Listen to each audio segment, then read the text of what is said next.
আমরা হাসিনাও চিনি, বিএনপিও চিনি। আগামীর বাংলাদেশ হবে ইনশাআল্লাহ ইসলামীর বাংলাদেশ। আমরা ইনশাআল্লাহ ভোট দিব, তো আমার দামি ভোটটা ইসলামকে দিব ইনশাআল্লাহ।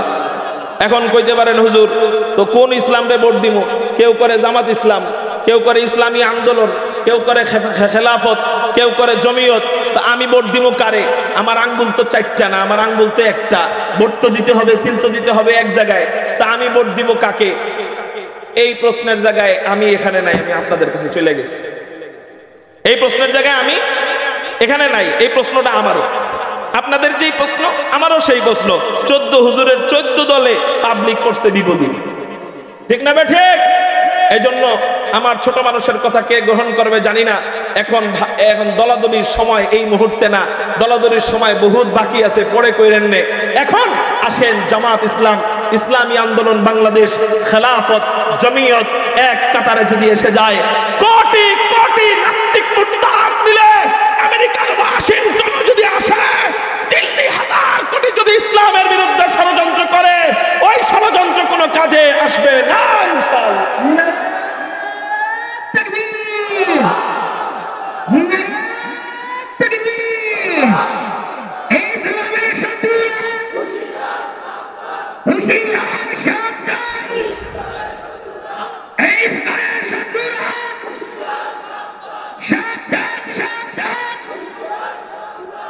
এই দেশকে আমরা রক্তের বিনিময়ে হেফাজত করেছি বারবার। কয়বার? বারবার। আবারও যদি রক্ত দেওয়ার জন্য ডাক দেয়, হতে পারে স্কুলের ছেলে ডাক দিছে, অসুবিধা আছে কোনো? হতে পারে আলেম ডাক দিছে, অসুবিধা আছে কোনো? হতে পারে জামাত ডাক দিছে, হতে পারে চরমনাই ডাক দিছে, হতে পারে হেফাজত ডাক দিছে, হতে পারে খেলাফত ডাক দিছে।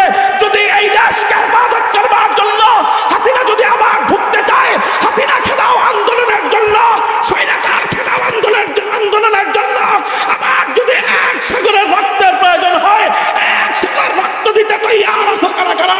আল্লাহু আকবার বলে দুই হাত ছাড় দেন।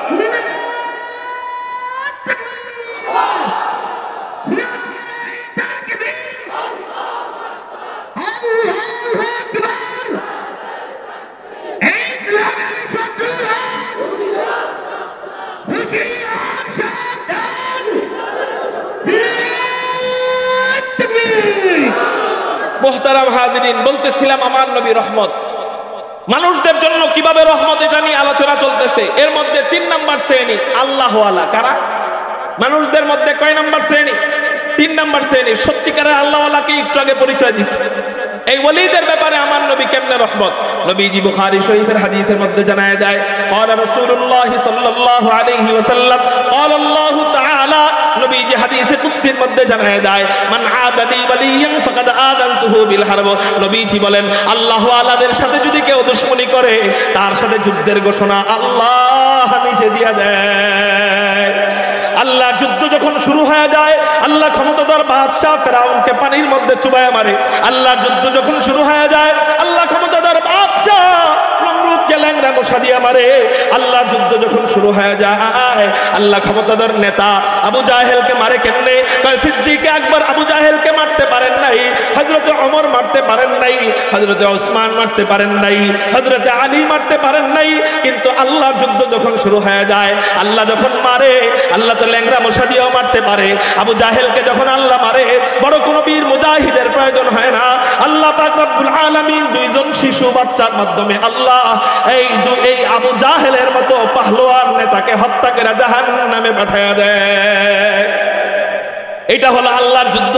আল্লাহর যুদ্ধ কোন দিক দিয়ে এসে যাবে এটা টের পাওয়া যায় না। দেখেন না স্বৈরাচার হাসিনার সাথে কত হুজুররা আন্দোলন করলো। আমাদের আমরা যারা যুবক আছি, আমরা অনেকে জানিও না, আরো আগের থেকে এই আন্দোলন চলছিল। 2001 সালে আন্দোলন করেছিল হাসিনার বিরুদ্ধে। মুফতি ফজলুল হক আমিনী রহমাতুল্লাহি আলাইহি সারা জীবন সংগ্রাম করেছিল, কিন্তু পারেন নাই। চরমনাইয়ের হযরত রহমাতুল্লাহি আলাইহি সারা জীবন আন্দোলন করেছিল, কিন্তু পারেন নাই। এরপর শাইখুল হাদিস আল্লামা আজিজুল হক রহমাতুল্লাহি আলাইহি হাসিনার বিরুদ্ধে সারা জীবন আন্দোলন করেছেন, কিন্তু পারেন নাই। পরিশেষে হেফাজত ইসলামের গণ অভ্যুত্থানের সময় আন্দোলন করেছিল আল্লামা আহমদ শফি রহমাতুল্লাহি আলাইহি, কিন্তু হাসিনার সাথে কুলায় উঠতে পারেন নাই। পারবেন কেমনে? বিশ্বের 10 নম্বর ক্ষমতাধর নারী ছিল তো, অহংকার দিয়ে ভরা ছিল তো, তার সাথে কেউ পারে না। আল্লামা আহমদ শফি পারেন নাই, কায়েদে মিল্লাত জুনায়েদ বাবনগরীর মতো মতো মুসলমান একজন বুজুর্গ, সেও আন্দোলন করেছিল, কিন্তু তারে জেলের মধ্যে নিয়ে দাড়ি ধইরা ধইরা টাইনা টাইনা অপমান করা হয়েছে। এমন বড় আল্লাহওয়ালাদেরকে এমন ভাবে অপমান করা হয়েছে, হুজুররা ওযুর পানি চাইছে যে আমাদেরকে ওযুর পানি দেওয়া হোক। এই হাসিনার লোকজন বলছে ওযুর কোনো পানি আপনাদেরকে দেওয়া হবে না, আপনাদের যদি ওযুর এতই প্রয়োজন হয় পেশাব করে সেই পেশাব দিয়ে ওযু করেন। 2001 সালে কুকুরের মাথার মধ্যে টুপি পড়াইছিল আলেমদেরকে অপমান করার জন্য এই হাসিনা। এরকম করে করে যখন আন্দোলন করে কোনো হুজুররা পারে না, পরিশেষে সব আলেমরা যখন এক কাতারে এসে ওর বিরুদ্ধে সোচ্চার ভূমিকা পালন করলো, আলেমদেরকে গ্রেফতার করা শুরু করলো। গ্রেফতার করতে করতে করতে করতে আল্লামা মামুনুল হক সাহেবের মতো এমন মুসলমান বুজুর্গ, এমন একজন আল্লাহওয়ালা, এমন একজন বীর মুজাহিদ মানুষ, এই বীর মুজাহিদদেরকে গ্রেফতার কইরা ধর্ষণের মামলা পর্যন্ত দিয়ে দিল। বড় বড় মুজাহিদদেরকে ধর্ষণের মামলা দিয়ে দিল, রাজাকারের মামলা দিয়ে দিল। এমন অবস্থা যখন হয়ে যায়, আলেমদের জবান বন্ধ করে দিছে। কারণ যে আলেম কথা বলবে ওই আলেমকে জেলের মধ্যে নিয়ে জবান বন্ধ করে দেয়। যে আলেম হাত দিয়ে আগাবে ওই আলেমের হাত ভেঙে ফেলে, যে আলেম পা দিয়ে আগায় ওই আলেমের পা ভেঙে ফেলে। পরিশেষে আলেমদের সবাইকে যখন চুপ করিয়ে ফেললো, বিএনপির নেতারাও চুপ হয়ে গেল, জাতীয় পার্টির নেতারাও চুপ হয়ে গেল, জামাতের নেতারাও চুপ হয়ে গেল। সবাই যখন চুপ, সবার যুদ্ধ যখন শেষ, হাসিনার সাথে দীর্ঘ সময় যুদ্ধ করতে করতে করতে করতে করতে করতে সবাই যখন ক্লান্ত, আল্লাহ বলে আমি আল্লাহ তো ক্লান্ত হই নাই, আমি আল্লাহর জবান তো বন্ধ করতে পারস নাই, আমি আল্লাহর কুদরতি হাত পা তো তোরা আটকাইতে পারস নাই, আলেমদেরকে গরুর রশি পড়া পড়া জেলার মধ্যে ঢুকাইছস, আমি আল্লাহরে তো কিছুই করতে পারস নাই। এবার শোন, মান আদালি ওয়ালিয়ান ফাকাদ আযানতুহু বিল হারব। নবীজি কি তোদেরকে জানায় দেয় নাই আমার বন্ধুর সাথে কেউ দুশমনি করলে তার সাথে যুদ্ধ করি আমি আল্লাহ নিজে? আমার বন্ধুদের বদদুয়া তোদের গায়ে লেগে গেছে, আমি আল্লাহ যুদ্ধ শুরু করে দিলাম। আল্লাহ যখন যুদ্ধ শুরু করে দেয়, বড় কোনো আর্মসের দরকার পড়ে না, বড় কোনো ক্যাডারের দরকার পড়ে না, বড় কোনো বিমান বাহিনীর দরকার পড়ে না, বড় কোনো সেনাবাহিনীর দরকার পড়ে না, বড় কোনো রাজনৈতিক দলের দরকার পড়ে না, বড় কোনো বিএনপির নেতার দরকার হয় নাই, আওয়ামী লীগের নেতার দরকার হয় নাই, জাতীয় পার্টির নেতার দরকার হয় নাই, কাউকে প্রয়োজন হয় নাই। আল্লাহ যখন যুদ্ধ করে দুইজন কচি বাচ্চাকে দিয়া আবু জাহেলকে জাহান্নামে পাঠাইতে পারলে সেই আল্লাহ আছেন না নাই? আল্লাহর যুদ্ধ যখন শুরু হয়ে যায়, আল্লাহ স্কুলের নাবালেগ ছোট ছোট শিশুদের মাধ্যমে এমন এক আন্দোলন উঠায় দেয়, এক গণঅভ্যুত্থানে এক একজন স্বৈরাচারকে জুতা পিটা দিয়া দিয়া কুত্তা শিয়ালের মতো দেশ ছাড়া করছে। এই সব কিছু আল্লাহর যুদ্ধ। জোরে বলেন কার যুদ্ধ? আল্লাহর যুদ্ধ। কেন কেন কেন?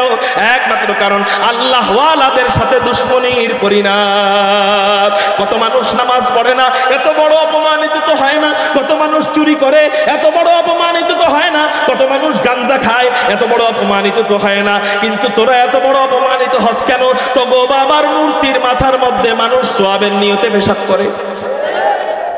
আলেমরা জেলে যায়, আলেমদেরকে জেলের মধ্যে দেখা বাহিরের পাবলিকরা সালাম দেয়। মামুনুল হক সাহেবের মতো ব্যক্তিদেরকে দেখা বাহিরের পাবলিকরা সালাম দেয়, আসসালামু আলাইকুম। কিন্তু তোরা যখন জেলে যাস, এই মানিক চোরাদেরকে জেলের মধ্যে যখন ঢুকায়, আলহামদুলিল্লাহ মানুষ পচা ডিম মারে, মানুষ টয়লেটের স্যান্ডেল গুলা নিয়ে আসে।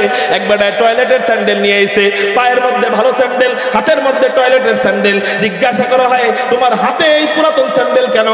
ওরে পিটাইতে নতুন স্যান্ডেলের দরকার নাই, নতুন স্যান্ডেল দিয়ে পিটাইলে স্যান্ডেলের অপমান হবে। ওই মানিক চোরারে পিটামো টয়লেটের স্যান্ডেল দিয়া। মানুষ সোয়াবের নিয়ত ওদেরকে টয়লেটের স্যান্ডেল দিয়া বাড়ি দেয়। এই অপমানের একমাত্র কারণ আল্লাহ ওয়ালাদের সাথে বদদুয়ার পরিণতি। এই জন্য কোন ওলি আল্লাহর সাথে কখনো খারাপ আচরণ করবেন না তো ইনশাআল্লাহ। আল্লাহ বুঝার তৌফিক দান করুক। তাহলে ওলিদের সাথে খারাপ আচরণ করলে, দুশমনি করলে তাদের অবস্থা যে ফেরাউনের মতো হবে, নমরুদের মতো হবে, হামানের মতো হবে, শেখ হাসিনার মতো হবে। 1450 বছর আগে জানায় গেছেন যেই মহামানব, সেই মহামানবের নাম মুহাম্মাদুর রাসূলুল্লাহ সাল্লাল্লাহু আলাইহি ওয়াসাল্লাম। তার মানে বুঝা গেল আমার নবীজি ওলিদের জন্য রহমত। একটু জোরে বলেন সুবহানাল্লাহ। রাহমাতুল লিল আলামিন খানদাশ খুদাবন্দে করিম, রাহমাতুল লিল আলামিন খানদাশ খুদাবন্দে করিম, খালকু খুলকু কওলু ফি'লু হাদিয়ু সামতে ও হামিদ। আমরা শান পারি না, হুজুররা বলে শান গায় না। এই যে দেখেন শান কারে কয়? আমরা ওই শান গাই না যেই শানে আল্লাহর জিকির, আল্লাহর জিকিরকে জুতা পিটা দেওয়া হয়। জিকিরকে একেবারে ধুলায় মিশায় দেওয়া হয় ওই শান আমরা গাই না। হু হু উ, এটা কোন বানান? আরবির কোন বানানে আছে? এটা বানান করেন, এটা বানান পারবেননি? হিমতে আরবির কোন বানানে আছে? হিমতে। এটি কোন জিকির? এটি কোন শান? আমরাও শান গাই। শাফিঈ রোজে জাযাওয়া গা খতিবে আম্বিয়া, শাফিঈ রোজে জাযাওয়া গা খতিবে আম্বিয়া, সাহেবে হাউজো নিওয়াজিলে খুদা রোজে আতি, সাহেবে খুলকে আযীম মজহরে জুদে আমিন, সাহেবে খুলকে আযীম मज़हरे जूदे अमीन, आयते रहमत के शाने उमरऊ मुस्तो रहीम, आयते रहमत के शाने उमरऊ मुस्तो रहीम, रहमतुल लिल आलमी खाक दश खुदा बंदे करीम, रहमतुल लिल आलमी खाक दश खुदा बंदे करीम, खल्क़ खुल्क़ क़ौल फ़िअल हदीसन थे वो हमीद, वमा अरसलनाका इल्ला रहमतल लिल आलमीन। তাহলে আমার নবী কয় শ্রেণীর জন্য রহমত গেল? আরো শ্রেণী আছে না নাই? পিচ্চি ছেলেরা বাকি আছে, পিচ্চি মেয়ে শ্রেণী আছে, ব্যবসায়ী শ্রেণী আছে, চাকরিজীবী শ্রেণী আছে, অমুসলিম শ্রেণী আছে, পিতামাতা শ্রেণী আছে। এরকম শ্রেণীর অভাব আমাদের দেশে আছে না নাই? অনেক শ্রেণী আছে। সব শ্রেণী নিয়ে আলোচনা করতে গেলে 3 শ্রেণী নিয়ে আলোচনা করতে 1 ঘন্টা গেল। তাহলে সব শ্রেণী নিয়ে আলোচনা করতে গেলে কয় ঘন্টা যাবে আল্লাহই জানে। এক ভাত টিপ দিলে সব ভাতের খবর বোঝা যায়, এক ভাত টিপ দিলে সব ভাতের খবর বোঝা যায়। আমার নবীজি এই 3 শ্রেণীর জন্য যেইভাবে রহমত, একইভাবে আমার নবী গোটা জগতের জন্য একইভাবে রহমত। এটাই আল্লাহ বলেন, ওমা আরসালনাকা ইল্লা রাহমাতাল লিল আলামিন। হে রাসূল, আপনি গোটা জগতের জন্য এই 3 শ্রেণীর জন্য যেভাবে রহমত, হে রাসূল আপনি গোটা জগতের জন্য রহমত। এইভাবেই জোরে বলেন সুবহানাল্লাহ। আল্লাহ আমাদেরকে, আমার কথায় কেউ বেজার হইছে? আল্লাহ আমাদেরকে নবীর সুন্নাত মাইনা নবীর খাঁটি উম্মত হয়ে কবরে যাওয়ার তৌফিক দান করুক বলি আমিন। মুহতারাম হাজিরিন, এই মাহফিলের অনেক খরচ যাচ্ছে। একজন ব্যক্তি যদি এই মাহফিলের মাধ্যমে হেদায়েত হয়ে যায়, এই মাহফিলের যারা আয়োজন করছে সবাই মিলে সওয়াব পাবে না? তাহলে আপনিও 1 টাকা দিয়ে শরীক থাকবেন। সকলে একটু পকেটে হাত দেন, সংক্ষেপে এই মাহফিলের জন্য আপনারা কিছু শরীক থাকেন। সবাই বিসমিল্লাহ বলে একটু বেশি বেশি ইনশাআল্লাহ আপনারা শরীক থাকেন। ব্যাগ নিয়ে নেমে যান, ব্যাগ নিয়ে নেমে যান। আমাদের স্বেচ্ছাসেবকরা তোমরা একটু ব্যাগ নিয়ে একটু সামনে যাও। আপনারা সকলেই এই যে এই মহিলা মাদ্রাসা, একজন মা ঠিক, ঘরের একজন মা ঠিক, তো ছেলে মেয়ে ঠিক, ঠিক না ভাই? ঠিক। সবাই খারাপ কিন্তু একজন মা ভালো। কি হয় জানেন? ধরেন বিয়ে করছেন একজন নামাজি মেয়েকে, বিয়ে করার পর সবাই মিলে গল্প করতেছেন আপনার বাবার বাড়িতে, হঠাৎ করে আজানের সময় মেয়েটা উঠে গেল, মানে আপনার বিবি উঠে গেল নামাজ পড়তে। আর সবাই কবে, সবার মাঝখান থেকে বৌমা গেল কই? সবাই বলবে যে নামাজ পড়তে গেছে। কই গেছে? তখন সবাই তাকাবে কার দিকে জানেন?